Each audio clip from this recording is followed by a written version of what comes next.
하나님의 말씀, 신약 성경 계속해서 마태복음 6장 9절부터 13절 말씀입니다. 마태복음 6장 9절로 13절 제가 여러분을 위해서 봉독해 드립니다. 그러므로 너희는 이렇게 기도하라. 하늘에 계신 우리 아버지여, 이름이 거룩히 여김을 받으시오며 나라에 임하옵시며 뜻이 하늘에서 이룬 것 같이 땅에서도 이루어지이다. 오늘날 우리에게 일용할 양식을 주옵시고 우리가 우리에게 죄 지은 자를 사하여 준 것 같이 우리 죄를 사하여 주옵시고 우리를 시험에 들게 하지 마옵시고 다만 악에서 구하옵소서. 나라와 권세와 영광이 아버지께 영원히 있사옵나이다. 아멘. 얼마 전에 극장에서 아주 유행했던 또 인기리에 많은 사람들이 찾아가서 보았던 영화가 하나 있는데, 그 영화 여러분 아실지 모르겠습니다만 곡성이라고 하는 영화 있죠. 그 영화에 보면 그 어린아이 하나가 귀신이 들려서 그 귀신을 쫓아내는 그런 장면들이 나오는데, 그 어린아이가 귀신에 들려서 하는 유명한 대사가 근자에 사람들 사이에 회자되고 했습니다. 무엇이 중한디라고 하는 전라도 사투리죠. 그 말이 유행어가 되어서 사람들마다 무엇이 중한디 이렇게 말하는 모습들을 많이 보게 됩니다. 여러분, 우리가 기도할 때 정말로 무엇이 중요한지를 생각하고 기도할 줄 알아야 하는데, 대부분 우리 교회를 다니는 그리스도인들 가운데 대부분의 사람들이 무엇이 중요한 기도인지를 생각하지 않고 그저 내가 올리는 기도가 어떻게 응답될 것인가에 대한 더 큰 관심을 가지고 있습니다. 기도가 응답되어야만 한다. 내가 올리는 기도가 응답되는 것이 중요하다라는 생각을 가지고 있다고 하면 우리의 기도가 얼마나 어떻게 중요하며 우리가 왜 기도를 올리는지에 대해서 정확히 이해를 못하고 기도할 가능성이 대단히 큽니다. 지난번 강좌에서 우리는 주기도문의 서문, 즉 하늘에 계신 우리 아버지여에 대해서 살펴본 바가 있습니다. 우리의 기도를 들으시는 분이 전능하신 하나님이시자 동시에 자애로우신 아버지이시다라는 것을 살펴보았습니다. 두 번째는 이 하나님이 나의 하나님이실 뿐만 아니라 누구의 하나님이라고 했죠? 예? 우리의 하나님이시다. 그렇기 때문에 나뿐만 아니라 우리를 위해서도 기도해야 한다고 했습니다. 다시 말하면 신앙의 공공성과 교회의 지체성에 대해서 살펴보았습니다. 오늘부터는 본격적으로 주기도문 안에 있는 6개의 간구 가운데 첫 번째 간구의 기도를 설명하기를 소원합니다. 그 첫 번째가 바로 이름이 거룩히 여김을 받으시오며입니다. 주기도문의 첫 번째 간구가 기록된 소요리 문답, 먼저 101번을 여러분 가지고 계신 유인물을 가지고 문답해 보도록 하겠습니다. 제 101문, 주기도문의 첫 번째 간구에서 우리는 무엇을 기도합니까? 답, 시작. 주기도문의 첫 번째 간구, 즉 이름이 거룩히 여김을 받으시오며에서 우리는 하나님께서 우리와 다른 사람들을 능하게 하사 계시하신 모든 것 안에서 당신을 영화롭게 하시도록 기도하며 일체의 일을 당신의 영광을 위해 처리하시기를 간구하는 것입니다. 아멘. 여러분, 우리가 이 소요리 문답 101문을 읽고 문답을 했는데요. 그렇다고 하면 주기도문의 첫 번째 간구에서 우리가 받아야 할 중대한 교훈이 무엇입니까? 그것은 아까 말씀드린 대로 우리가 기도할 때 무엇이 가장 중요한지를 생각하며 기도해야 한다는 것입니다. 그것은 기도할 때 중요한 것이 무엇이냐는 질문과 동일합니다. 하늘에 계신 우리 아버지여, 이름이 거룩히 여김을 받으시오며 라고 하는 이 표현은 우리가 기도할 때 중요한 것이 무엇이냐는 질문과 동일하다는 말입니다. 도대체 무엇이 중요한 기도입니까? 어떤 기도가 중요한 기도입니까? 이름이 거룩히 여김을 받으시오며 라고 하는 이 문구는, 이 간구는 신자가 기도할 때 중요한 것이 무엇인가를 교훈해 주고 있습니다. 그 중요한 것이 무엇이냐? 첫 번째로 신자가 기도할 때 하나님의 이름에 합당한 예의를 갖추는 기도입니다. 9절 말씀을 함께 읽도록 하겠습니다. 그러므로 시작. 그러므로 너희는 이렇게 기도하라. 하늘에 계신 우리 아버지여, 이름이 거룩히 여김을 받으시오며. 아멘. 이름이 거룩히 여김을 받으시오며 라고 했습니다. 예수를 믿는 신자들, 교회를 출석하고 있는 적지 않은 신자들의 대부분은 기도의 응답에 관심을 더 많이 갖습니다. 내가 요청한 기도의 내용이 어떻게 이루어지는지에 대해서 관심을 기울이는 것입니다. 여러분, 그런 내가 올린 기도에 어떻게 응답이 되어지는지에 대해서 관심을 기울이는 것 자체는 하등의 문제가 되지 않습니다. 그러나 주님이 가르쳐 주신 기도가 우선 그렇게 시작하지 않고 있다는 사실을 생각해야 합니다. 주기도문은 어떻게 시작합니까? 하늘에 계신 우리 아버지로 시작하면서 그 아버지 하나님의 이름이 거룩히 여김을 받으시기를 원하는 기도로 시작하고 있습니다. 절대로 사람의 간구, 사람의 요청, 사람의 필요, 나의 지금 상황의 호전, 이런 것을 먼저 기도하는 것이 아니라 여호와 하나님의 거룩하시고 거룩하신 그 이름이 합당하게 거룩히 여김을 받으시기를 원하는 마음과 태도로 기도하고 있다는 것입니다. 성도 여러분, 이름이란 무엇입니까? 여기 이름이 거룩히 여김을 받으시오며 라고 했는데, 이름이라고 하는 것은 누군가를 부르는 호칭입니다. 저와 여러분 모두 다 이름을 가지고 있지요. 사람들은 여러분들을 호칭할 때, 여러분을 부를 때 여러분의 이름을 부릅니다. 특히 친한 친구들은 여러분들의 이름을 부르면서 여러분들의 주의와 환기를 시킵니다. 여러분, 그러나 이름이라고 하는 것은 그저 누군가를 부르는 호칭 그 이상의 의미를 담고 있어요. 이름이란 내가 부르는 그 사람이 어떤 사람인지, 누구인지, 그 사람의 성격이 어떠한지, 그의 속성이 어떠한지, 그의 인격이 무엇인지를 다 내포하고 있는 단어가 바로 여러분의 이름입니다. 그래서 그 사람의 이름은 그 사람의 인격과 같습니다. 우리말에 우리 가문에 먹칠을 했다.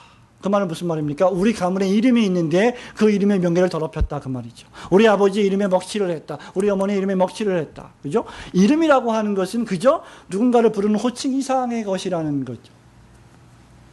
하나님의 이름, 하나님이 이름을 갖고 계신데 우리가 부르는 호칭이 있는데 역시 하나님의 이름 역시 호칭 이상의 것을 내포하고 있다는 말입니다. 이름은 곧 하나님의 인격입니다.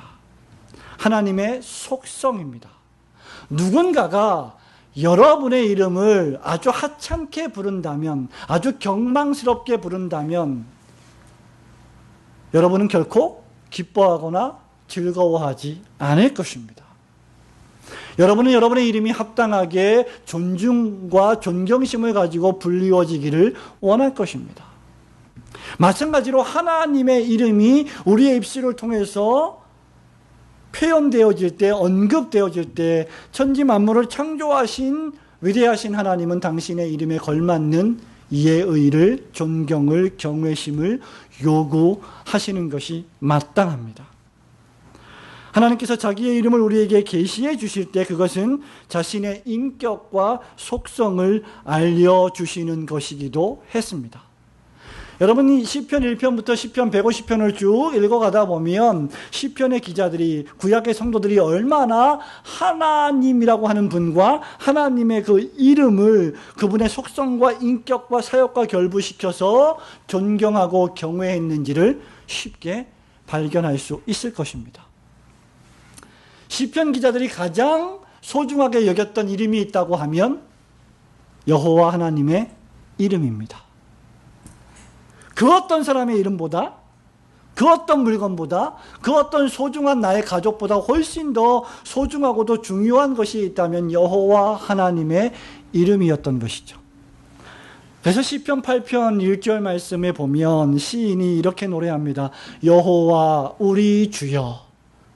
그 다음 주의 이름이 온 땅에 어찌 그리 아름다운지요. 여호와 하나님의 이름이 아름답고 그분의 이름을 내 입술로 부른다는 것이 얼마나 놀랍고 영광스러우며 은혜스러운 일인지를 시편 기자들은 경험하고 있었다는 것입니다. 왜냐하면 주님의 이름이 주님의 영광을 하늘 위에 두셨기 때문입니다. 그래서 우리가 주님의 이름을 부른다는 것은 그분이 영광스러운 분이시며 그분이 영광스러운 위대한 일을 하신다는 것을 믿고 알고 경험한다는 것을 의미하는 겁니다. 단순히 사교 집단의, 이교 집단의, 어떤 미신 집단의 알지도 못하는 신의 이름을 부르는 것과는 전혀 차원이 다른 이름이지요. 그래서 십계명에서 보면, 십계명 제3계명에 보면 무슨 계명이 있죠? 너희는 여호와의 이름을 망령되이 일컫지 말라고 경고하고 있습니다. 출애굽기 20장 7절을 저와 여러분이 한번 펼쳐 보시기 바랍니다. 출애굽기 20장은 십계명이 기록된 두 돌판이 있는 말씀이죠. 20장 7절입니다. 함께 큰 목소리로 읽어보도록 하겠습니다. 너는 시작. 너는 너의 하나님 여호와의 이름을 망령되이 일컫지 말라. 나 여호와는 나의 이름을 망령되이 일컫는 자를 죄 없다 하지 아니하리라. 왜 하나님께서 여호와의 이름을 신중하고도 사려 깊게 취급할 것을 명령하고 계십니까? 여호와 하나님의 이름을 하찮게 여기거나 망령되이 일컫는 자를 여호와 하나님이 죄인이라고 지정하시고 그를 심판하실 것이기 때문입니다. 그래서 여호와 하나님의 이름에 합당한 예의를 갖춰야 한다는 것입니다. 구약의 이스라엘 사람들 가운데 특별히 서기관들이 구약의 원문 성경을 필사할 때 그런 전승이 있죠. 아도나이, 여호와, 여호와, 주님이란 단어가 나올 때마다 너무나 경외스러워서 밖에 나가서 손을 씻고 들어와 다시 성경을 필사했다는 그런 전승이 있습니다. 우리 여호와 하나님께서는 이것이 얼마나 중요했든지 십계명의 두 돌판 가운데 첫 번째 돌판, 세 번째 계명에 이것을 기록해 놓고 있습니다. 우리는 이미 여러분 기억하실지 모르겠습니다만 54문답, 55, 56문답을 통해서 제3계명을 다루면서 하나님의 이름에 나타난 인격과 속성과 사역을 살펴본 바가 있습니다. 여호와 하나님의 이름은 일단 그분의 존재, 그분의 인격을 나타내고 있다는 것이죠. 또 하나 이 이름이라고 하는 것은 그분이 행하는 능력과 행하신 역사를 우리에게 묘사해 줍니다. 여호와 하면 하나님이 계시다 뿐만 아니라 그 하나님이 우리를 구원하셨다. 애굽에서 우리를 이끌어내셨다. 홍해를 가르시고 홍해를 건너게 하셨다. 가나안에 들어가게 하셨다. 여호와 이레 준비하셨다.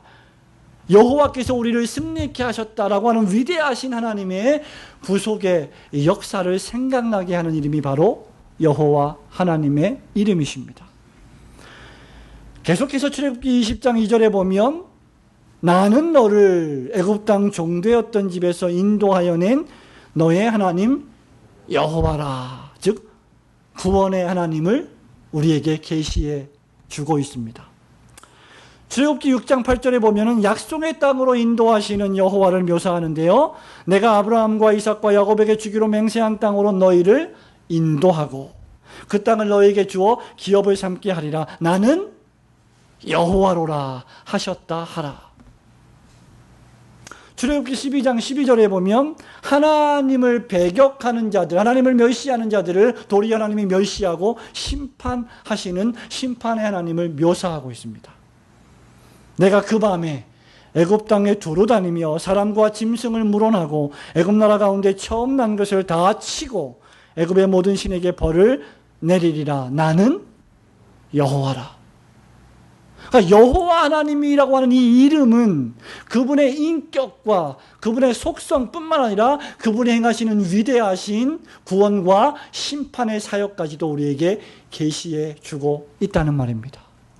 그렇기 때문에 하늘에 계신 하나님 아버지여, 이름이 거룩히 여김을 받으시오며 라고 하는 이 기도의 첫 번째 간구는 우리가 부르는 그 여호와 하나님의 이름이 전능하신 하나님이실 뿐만 아니라 그분이 우리의 경배를 받으시기에 합당하신 구원의 하나님이시라고 하는 의미를 우리가 부른다는 것입니다.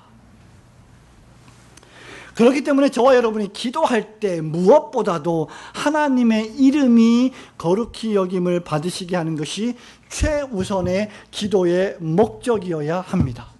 오늘 아침에 기도할 때도, 점심에 밥을 먹으며 기도할 때도, 저녁에 하루를 마치고 기도할 때도 우리의 기도의 최우선의 목표는 여호와 하나님의 이름이 거룩히 여김을 받으시는 겁니다.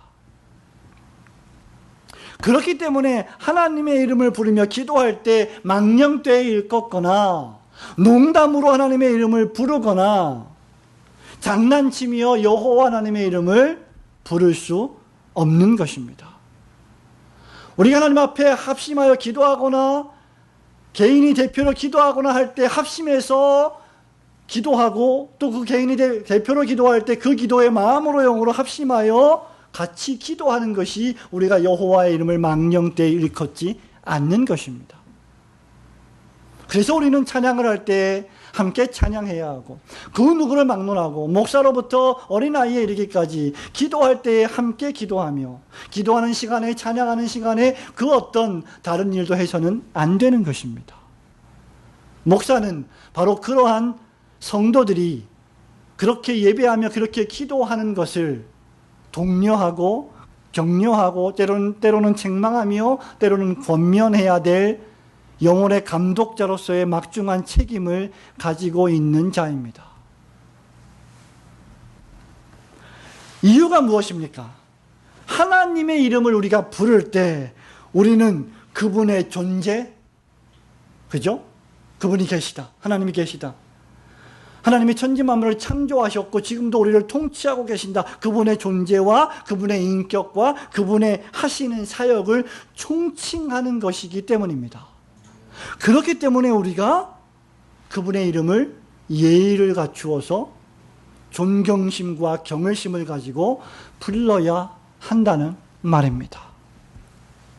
우리를 도우실 수 있는 전능하신 하나님의 이름과 그분의 인격에 합당한 예우를 해드리지 않으면서, 즉 하나님을 높이는 데는 조금치의 관심도 없으면서 그저 이것 주세요 저것 주세요 필요한 것만 달라는 것은 진정한 신자의 기도의 모습이 아닙니다. 여러분, 이게 마태복음 6장 마지막 절에 있는 너희는 먼저 그의 나라와 그의 의를 구하라에 담겨있는 의미입니다.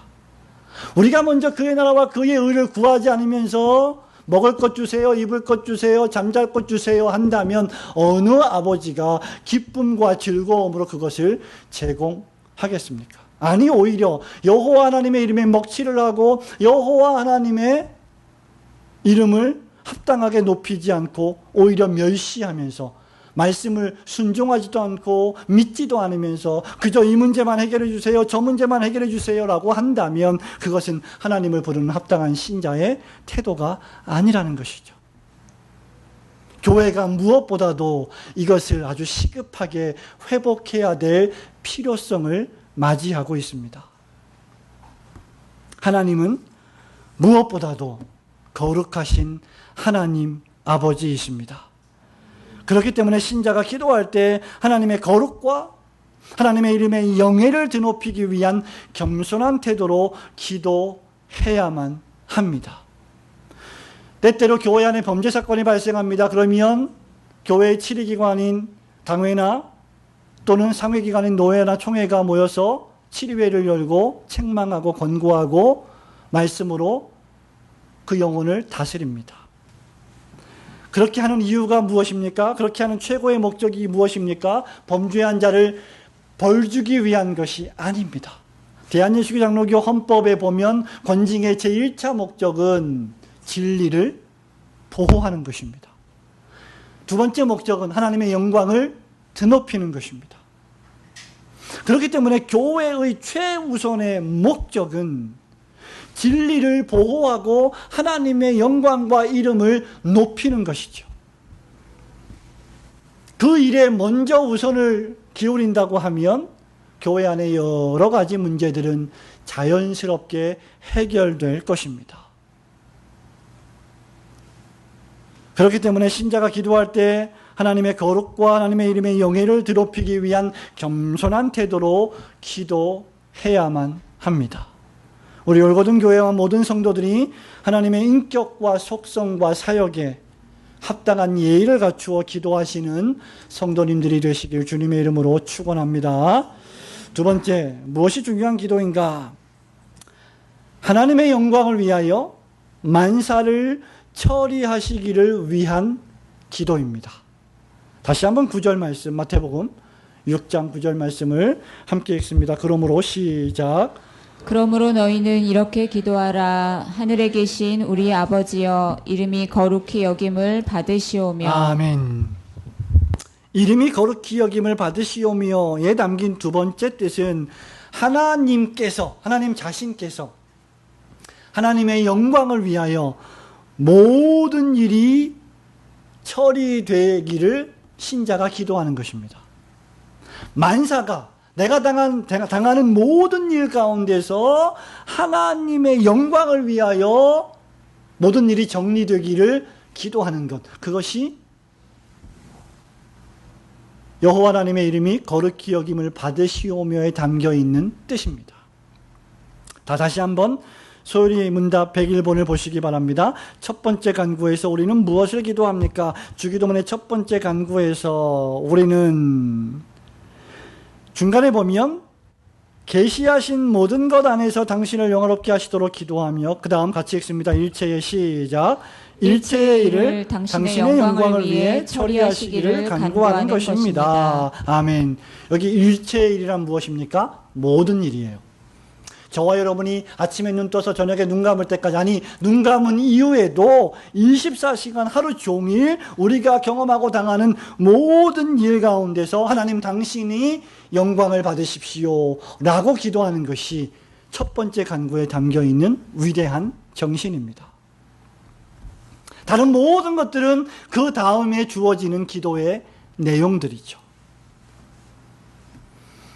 소요리 문답 101 문답은 신자가 일체의 일을 하나님의 영광을 위하여 처리하시기를 간구하는 것이 하나님의 이름이 거룩히 여김을 받으시는 길, 즉 방법이라고 설명합니다. 하나님이 어떻게 영광을 받으시냐? 우리가 어떻게 하나님께 영광을 돌릴 수 있냐? 기도로 하나님께 영광을 돌릴 수 있는데, 우리의 기도를 통하여 하나님의 영광을 받으실 수 있는데, 어떻게 기도하는 것이 그럼 하나님을 영화롭게 하고 하나님의 영광 받으시는 것이냐? 만사가, 모든 일이 내가 아니라 하나님이 영광 받으시기를 위하여 간구하는 것, 그것이 하나님께 영광 돌리는 기도이다 라는 겁니다. 그리고 뿐만 아니라 그 일체의 일을 내가 아니라 당신께서 그렇게 하시기를 제가 기도합니다 라는 것이죠. 성도 여러분, 우리의 기도 가운데 적지 않은 기도가 진정으로 응답되지 않는 이유 가운데 하나가 무엇입니까? 그것은 우리가 하나님의 영광을 위하여 기도하지 않기 때문입니다. 우리가 기도할 때 철저히 이기적으로 기도하기 때문입니다. 신약 성경에 보면 적지 않은 제자들조차도 그렇게 기도했습니다. 복음 전파를 방해하는 유대인들, 악한 무리들, 로마의 군병들, 그들을 향해서 예수님과 함께 제자들이 걸어가고 있는데 그렇게 핍박을 하니 제자 가운데 한 명이, 예수님, 당신은 능력자 아니십니까? 하늘에서 12덩이나 되는 더 되는 천사 군병을 보내셔서 천둥 번개를 내리셔서 저들을 쳐 죽여버리십시오 라고 제자 중에 하나가 기도했습니다. 얼마나 이기적이고 자기 중심적인 기도이며 얼마나 분노에 넘치는 기도입니까? 하나님의 영광을 위하여 기도하는 것이 아니라 하나님의 뜻이 어디에 있는지를 생각하며 기도하는 것이 결코 아니었던 것이죠. 저와 여러분의 기도가 이렇게 될 수 있다는 말입니다. 야고보 사도는 야고보서 4장 2절 3절에서 이렇게 말합니다. 너희가 욕심을 내어도 얻지 못하고 살인하여 시기하여도 능히 취하지 못하나니 너희가 싸우고 다투는도다. 너희가 얻지 못함은 첫 번째 이유 뭡니까? 기도하지 않기 때문이요. 구하지 아니함이요. 기도하지 않기 때문이죠. 일단 기도 안 합니다. 기도하지 않기 때문에 얻을 수가 없어요. 부모님이 다 알고 계시는데 와서 고백하지 않으니 미리 주지를 않습니다. 3절에 보면 구하여도 받지 못함은 그 다음 두 번째 기도가 응답이 안 되는 이유 정욕으로 쓰려고 잘못 구함이니라. 우리가 기도할 때에 얼마든지 우리는 우리의 욕심에 따라 기도할 경향이 많은 존재들입니다. 우리 안에 남아있는 죄성 때문에, 우리 안에 남아있는 육체의 본성 때문에, 육체의 소욕 때문에 하나님의 영광, 하나님의 나라, 하나님의 뜻, 주님의 몸된 교회, 복음 전파와 선교 전도 여기에는 전혀 관심이 없고 진리를 보호하는 것, 하나님의 교회가 세상 사람들로부터 영광을 받는 일에 관심은 전혀 없고 그저 자기들의 이익과 자기들의 안위와 자기들의 공동체의 존속만을 위하여 얼마든지 기도할 수 있다는 것입니다. 심지어 교회가 그렇게 기도할 수 있다는 것을 우리는 명심해야 합니다. 하나님의 영광과 인간의 욕심은 대립됩니다. 갈라디아서 말씀 표현대로 하면 성령의 소욕과 육체의 소욕은 서로 전투하고 싸우는 것입니다. 신자가 죄악된 본성의 욕심, 즉 세상의 정욕을 내려놓기 전에는 절대로 참된 기도를 올릴 수 없습니다. 예를 들어 보길 바랍니다. 우리가 교회의 부흥을 위하여 기도한다고 생각해 보십시오. 우리 올고든 교회 부흥되어야 하지 않겠습니까? 아닙니까? 부흥되어야 할 줄로 믿습니다. 교회의 사람들을 보내어 달라고 기도한다고 생각해 보십시오. 교회에 일꾼을 보내어 달라고 기도한다고 생각해 보십시오. 여러분, 그렇게 기도하는 것은 아무런 잘못이 없으며 그리고 대단히 권장할 만한 기도입니다. 누구든지 교회의 부흥과 성장을 위하여 기도해야 할 것입니다. 그러나 우리가 그런 교회의 성장과 부흥에는 관심이 있으면서도 그리고 그것을 위해서 끊임없이 기도하면서도 교회 내 또는 나 자신의 신앙상의 오류와 관습적인 잘못을 끊임없이 개혁하는 것과 하나님의 영광을 보호하는 일에는 전혀 관심이 없다면 그것은 진정한 기도가 아니라 도리어 하나님의 영광을, 이름을 욕되게 하는 기도가 될 수 있다는 것입니다. 교회의 진정한 부흥은 무엇입니까? 교회가 하나님의 이름을 영화롭게 하고 교회가 하나님을 높이고 교회가 진리의 말씀만을 선포하며 그 말씀 앞에 모든 영혼들이 복종하게 만들 때에 진정한 교회의 부흥은 발생하는 것입니다. 믿으시기를 주님의 이름으로 축원합니다. 사도행전 2장 42절에 저희가 사도의 가르침을 받아 서로 떡을 떼며 교제하며 기도하기를 전혀 힘쓰니라. 47절에 날마다 주께서 믿는 자들을 더하게 하시니라. 교회가 모여서 말씀 앞에 복종하고 말씀을 주신 하나님 앞에 영광을 돌리며 서로 형제 우애하고 사랑을 나누었더니 그 교회가 소문이 나서 하나님께서 그 교회에 믿는 자들을 더해 주셨다. 교회의 진정한 부흥은 하나님의 이름에 합당한 영예를 추구할 때 하나님께서 부어주신 축복의 은혜였습니다. 사람의 이름에 좀 영예에 손상해 가고 내 명예가 조금 쭈그러지고 내가 조금 손해를 본다 할지라도 하나님의 영광과 하나님의 이름이 높임을 받으실 수만 있다면 그렇게 할 때의 교회는 진정 갱신되고 부흥된다는 말입니다. 근데 조금도 사람들이 조금도 손해를 보려고 하지 않아요. 교회가 조금도 손해를 보려고 하지 않아요. 신자들이 조금도 깍쟁이처럼 손해를 보려고 하지 않습니다. 참된 기도는 이런 의미에서 무엇입니까? 신자의 삶이어야 합니다. 신자의 생활이 참된 기도이어야 합니다. 저와 여러분은, 아니 한국교회 많은 교인들은 얼마든지 예배당에 나와서 거룩하고 경건하게 기도하는 삶을 살 수 있습니다.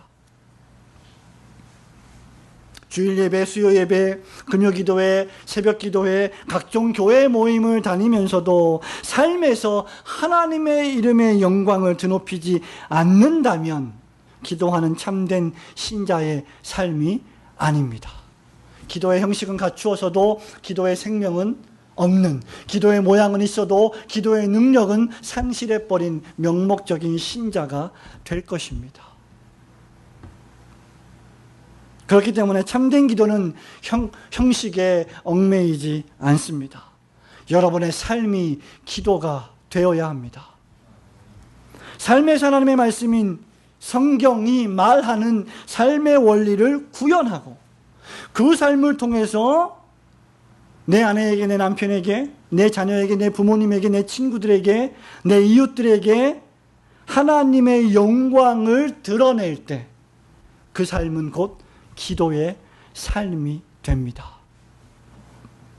여기서 우리가 하나 더 생각해 보아야 할 것은 하나님의 영광을 위하여 만사를 처리하는 분은 내가 아니라 하나님 아버지 자신이시라는 사실입니다.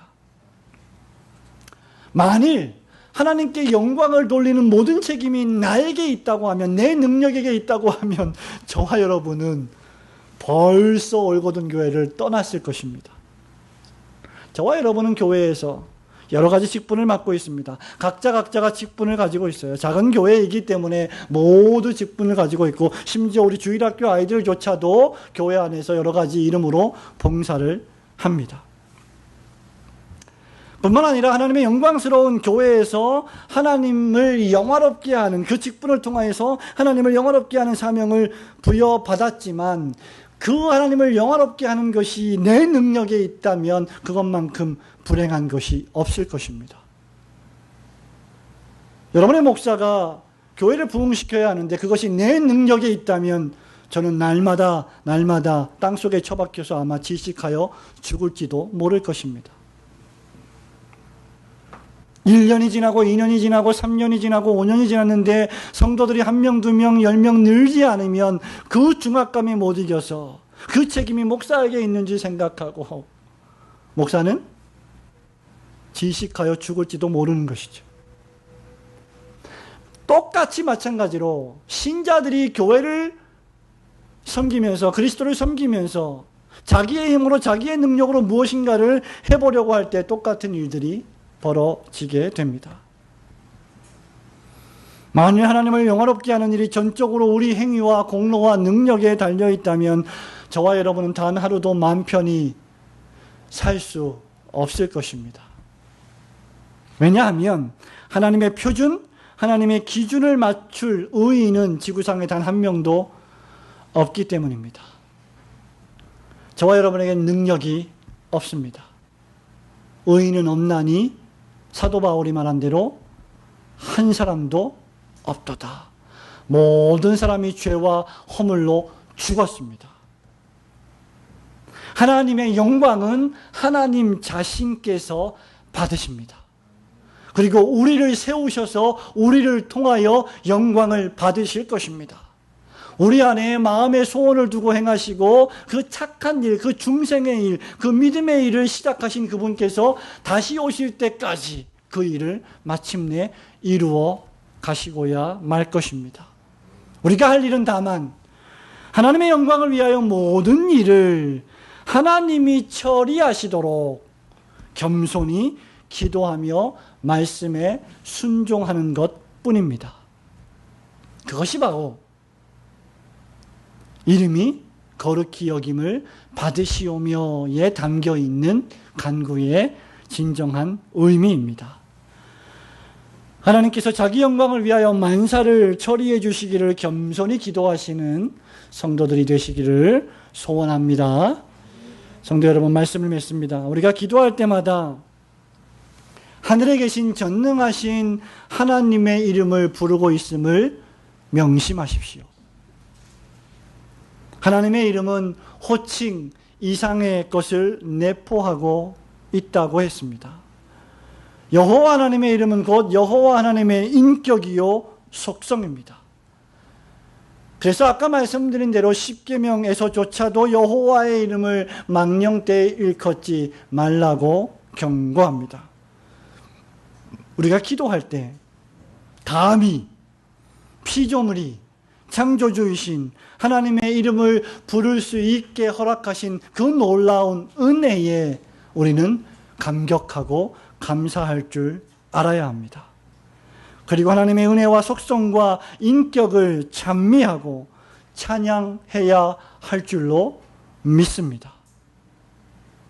하나님은 당신의 자녀들이 당신의 이름을 거룩하게 부르고 찬미하는 것보다 더 기뻐하시는 일이 없기 때문입니다.